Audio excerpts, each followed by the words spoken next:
Hello and welcome to Making It with Scott. Today we're going to be looking at the Bauer 22-inch variable speed scroll saw that's available at Harbor Freight. Is it any good? Stick around and find out.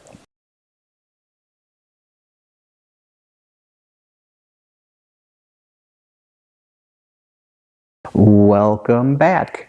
So my name's Scott. I've been scroll sawing since about 1987. I've been doing it professionally for a little over 10 years. So my main saw is a 21-inch Pegasus, but I was super stoked to see the 22-inch Bauer saw at Harbor Freight. It's kind of a step up from the saw that they've had for years and years and years. So yes, not a sponsored video. I bought this with my own money. So I did buy it with a 15% off coupon. So that dropped it down to $212. I bought the 2-year warranty for $60. I bought the stand. This is their heavy duty stand for $33. And I bought a power maintain foot pedal for $17. So with tax in Wisconsin here, I'm out the door at $340.20. Out of the box, it comes fully assembled with a scroll saw blade on there. The reason they have one mounted on there is people like to pick it up by this arm here, which is very bad for this type of saw. So I think they do that so you don't break it right away. Always handle these saws from the table or the frame. All right, so it came fully assembled. Comes with a manual, 2 scroll saw blades, 2 wrenches for adjusting the chuck. So it comes in at 75 pounds. She is a heavy little thing, which does help with vibration. The stroke length for going up and down is 0.88 inches, so it's using quite a bit of the blade. The throat depth is 22 inches, so from the blade to the back here is 22 inches. It measures out at the total length is 36 inches from the back to the front. The width is 13 3/4 at the biggest point, and the height is like 17 inches as it sits. In front of the blade sticks out a whopping 8 inches. So you have quite a bit before the blade for supporting. It is a couple of inches longer than my Pegasus, which isn't a bad thing. It'll tilt 45 degrees to the right and 30 degrees to the left. The throat capacity is 2 inches. Before we go any further, I have to do this. So this top does lift off and then it clips in, right? The hold down foot, I put it on for the intro of the video. This thing, once you know what you're doing, this doesn't really benefit you in any way. Most people who scroll saw quite a bit remove this. If you're just starting out, by all means leave it on.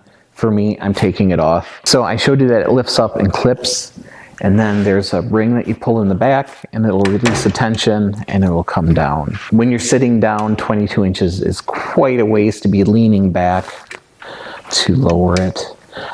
In a future video, I want to do some upgrades. I'm thinking about putting a pulley here and then just having the string, so you just pull on that in order to release it. And then I want to put in a blade holder of some type. If there's interest in that, I can make a video on that. So we're going to be talking about tilting the saw. So there's a kip handle here that you release. There you go. And then you turn it. It's a rack and pinion. And you can see it's moving the whole saw. So it goes 30 degrees that way and then 45 degrees the other way. That way you're always working on a flat surface. So it does have a 0 where it clips in. So I'm just using a little machinist square.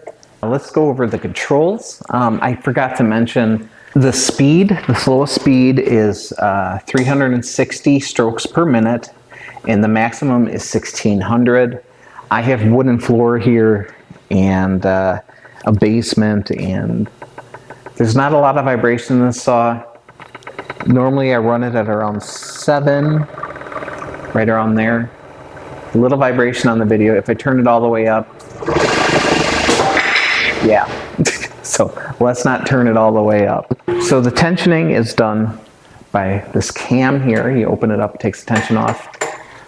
You bring it back up, tension's on. You need to adjust it further. This wheel on the back will turn it up and down. There's a toggle switch for the power, and it's nice that it has a rubber baffle surrounding it. Hopefully keeps the dust out. And then there's a potentiometer on the front here for the speed. There's a little bellows in here, so this little blower helps blow the dust away from whatever you're cutting. Initially, I was a little concerned about this tensioning. You know, it's a plastic cam that sits on top, and it is not very well machined. It's not shiny. There's no bushings or anything. It's just a square piece that's in a square hole. But honestly, I've used this saw for a little over 20 hours, and this has really grown on me. It is not fancy, but it works. I have a piece of 5/8 inch cherry here. We are just gonna cut out a little key to show it's cutting straight up and down at a 90-degree angle. So I'm gonna kind of stand off to the side, so it might be a little awkward for me.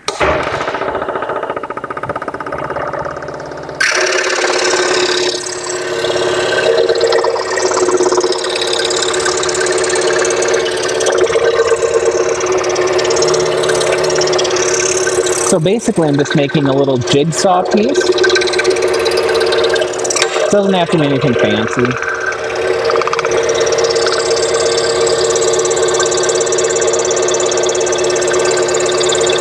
There we go. So I am using a number 7 blade. This one is a Olson Mach Speed blade. I do like those. So we have this key here. Now we can push it all the way through, like so, and then feed it all the way through from the top as well.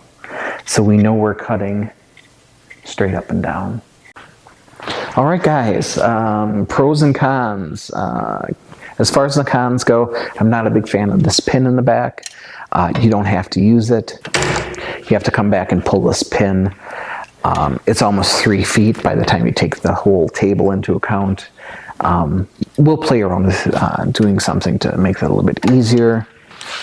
I was a little worried about the whole clamp and tensioning, but yeah, 20 hours hasn't been an issue. It's kind of grown on me. It's very simple, and it doesn't look like it's something I'm going to have to be tearing apart and replacing parts on it all the time.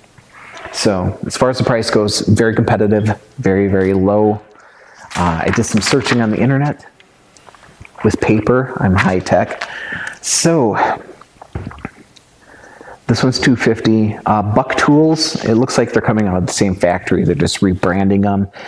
They're charging $280. The 22-inch Rikon has a lot of similarities to the saw. The bed's different. They've got the holes for dust extraction, and they have a plastic piece that will clamp on the front. That comes in at $570. If you're looking into Delta, it's $550, or DeWalt is $600.